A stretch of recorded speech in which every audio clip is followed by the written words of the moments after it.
Hi, welcome to Penguin Rundown. I'm Steve Tofill. Last night, the YSU women's basketball team celebrated Valentine's Day with a nail-biting 58-56 win at Milwaukee.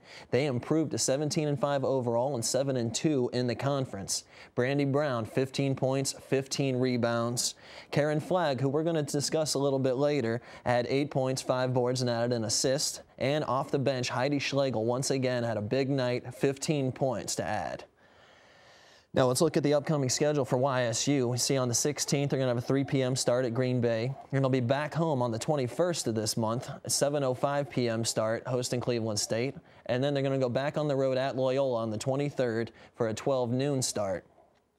And now to look at the standings, there's YSU in second. That nice overall record, but the Horizon League record's looking pretty nice as well. Big one, of course, coming up with Green Bay. But 7-2 is giving them second right now, and they are off to a great start. I, for one, can't wait until this showdown with Green Bay. Can't come soon enough. Now let's look at Karen Flagg, Horizon League Newcomer of the Week. Now, she's played in all games this season, logging some good minutes, shooting near 40%.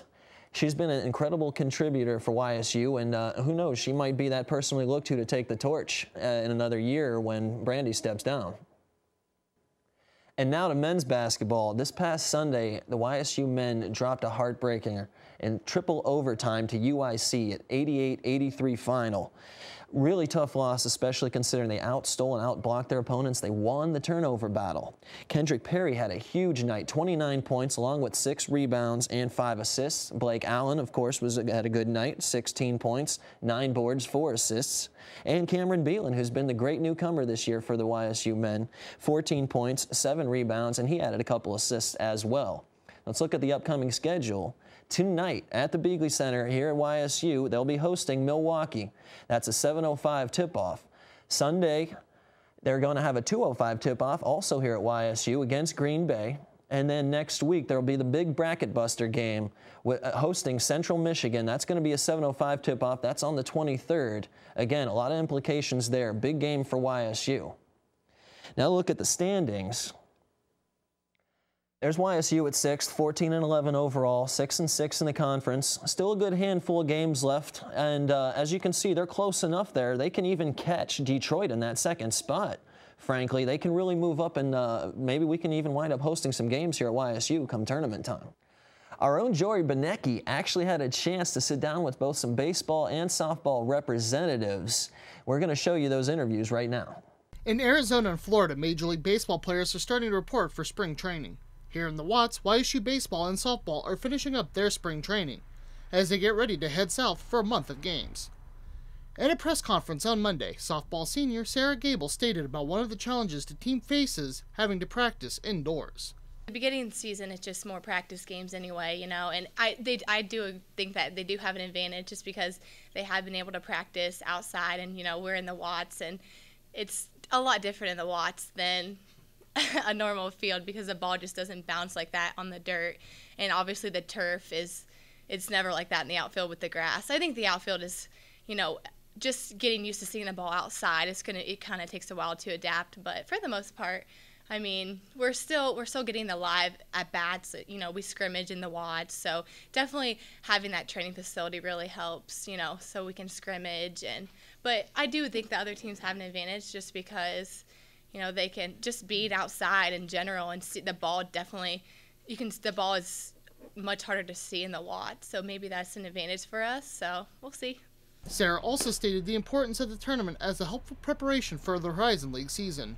It's very important, definitely. Just, you know, like I said, the biggest thing is getting those live at bats and getting, you know, back into the groove of things. Head softball coach Brian Campbell also sat down with the press. He stated about what some of the strengths of the team are. Strength of the team right now, defense. We've worked really hard in the Watts as far as the defense. You know, going down through it and working hard with the pitchers. And again, we've spent some time. You really don't get the true live hitting until you start playing the preseason games. On the baseball side, they finished 2012 with 11-44 record overall and went 7-23 in the Horizon League. This year, the team is looking to improve under new head coach Steve Gillespie. Penguin junior Drew Dosh states about the challenges of coming out and proving what it takes to finish above 5th place in the polls.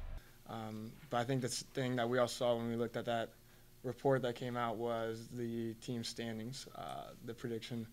And once again, they had us ranked 5th at the bottom of the Horizon League.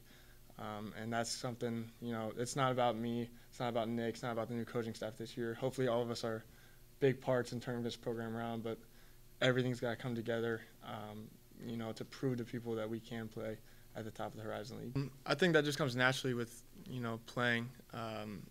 Nothing outside of that game, that at bat matters once you step between the lines. And that's the same, opening day, you're excited or whatever, but you go out there and, it's another game once you step between the lines, once the first pitch is thrown.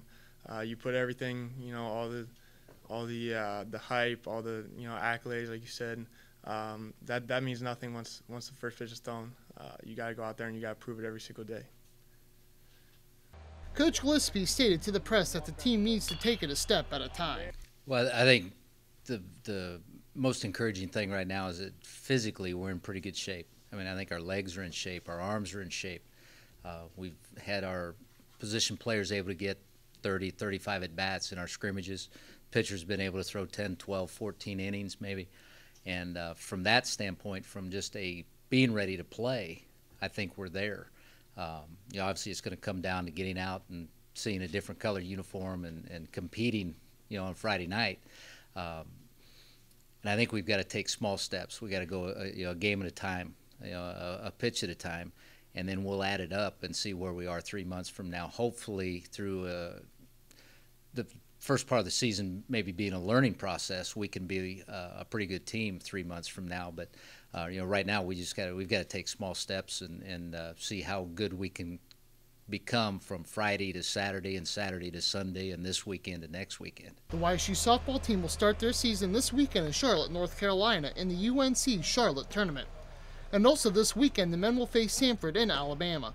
For YSUsports.com and the Penguin Rundown, I'm Jory Benecki. I'd also like to add that the Horizon League has named Drew Dosch their preseason player of the year. He's been a great player for YSU in his first 2 seasons, just a junior this coming season.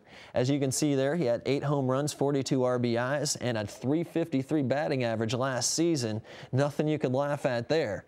Now, Drew Dosch is going to be an important player for YSU and their success moving forward, especially with new coach Steve Gillespie stepping in. Drew Dosch is going to be looked to for some leadership, and I'm sure he will have plenty of that to offer.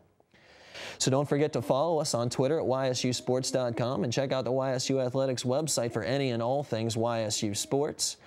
For Penguin Rundown, I'm Steve Tofill. So long.